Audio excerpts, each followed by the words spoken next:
રાજ્યના અન્ન અને નાગરિક પુરવઠા સામાજિક ન્યાય અને અધિકારિતા વિભાગના રાજ્યમંત્રી છોટુભાઈ જિલ્લાના છોટાઉદેપુર જિલ્લાના પ્રભારી મંત્રી ભીખુસિંહ પરમારે ગાંધી જયંતિ અને વિજયાદશમીના પાવન દિવસે કદવાલ મથકની નવરચિત કદવાલ તાલુકાની નવીન મામલતદાર કચેરી તાલુકા પંચાયત કચેરીનો શુભારંભ કર્યો। આ પ્રસંગે પ્રભારી મંત્રી ભીખુસિંહ પરમારે ગાંધી જયંતિ અને વિજયાદશમીના પાવન દિવસની શુભકામના પાઠવતા તાલુકાવાસીઓને જણાવ્યું કે વડાપ્રધાન નરેન્દ્ર મોદીના ગુજરાતના મુખ્યમંત્રી તરીકે 2013માં નવા 23 તાલુકાની રચના કરી। ત્યારબાદ પ્રથમવાર સૌથી વધુ 17 નવા તાલુકાની રચના મુખ્યમંત્રી ભૂપેન્દ્ર પટેલની સરકારે નિર્ણય કર્યો છે। છોટાઉદેપુર જિલ્લામાંથી કદવાલ વિસ્તારના 43 ગામોને કદવાલ તાલુકાનું બિરુદ આપવામાં આવ્યું છે અને આજથી જ આ વિસ્તાર માટે આ તાલુકા માટે નવી કચેરીઓ મામલતદારશ્રીની કચેરી તાલુકા વિકાસ અધિકારીની કચેરી વિવિધ કચેરીઓ પણ આજથી શરૂ થઈ ગઈ છે।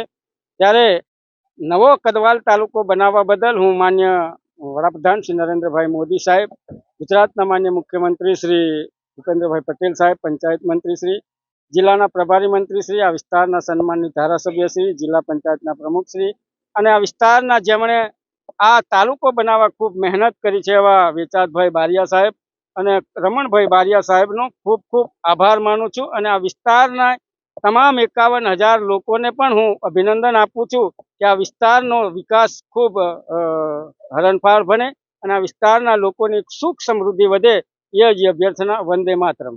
છોટાઉદેપુર જિલ્લામાંથી પાવીજેતપુર તાલુકામાંથી કદવાલ ગામમાં નવીન તાલુકાનું ખાતમુહૂર્ત લોકાર્પણ કરવામાં સરકારશ્રીએ અમને જે કદવાલ તાલુકો જાહેર કર્યો છે એમાં સરકારશ્રીનો હું ખૂબ ખૂબ આભાર માનું છું અને આજે જે મંત્રીશ્રી રાજ્યના મંત્રીશ્રી પધાર્યા ત્યાં તે રિબિન કાપી અમને જે તાલુકા નવીનની સ્થાપના આજ રોજ કરાવી છે। અસ્તુ।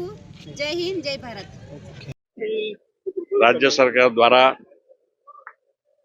2025 એટલે કે અત્યારે 17 તાલુકા જાહેર કરવામાં આવ્યા।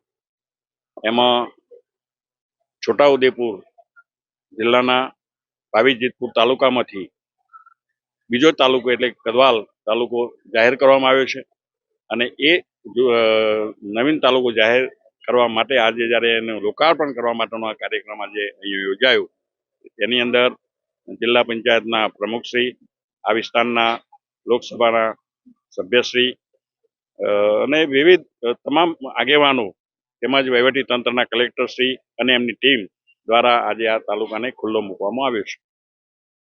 અલ્તાફ મકરાણી, દિવ્યાંગ ન્યૂઝ, પાવીજેતપુર, છોટાઉદેપુર।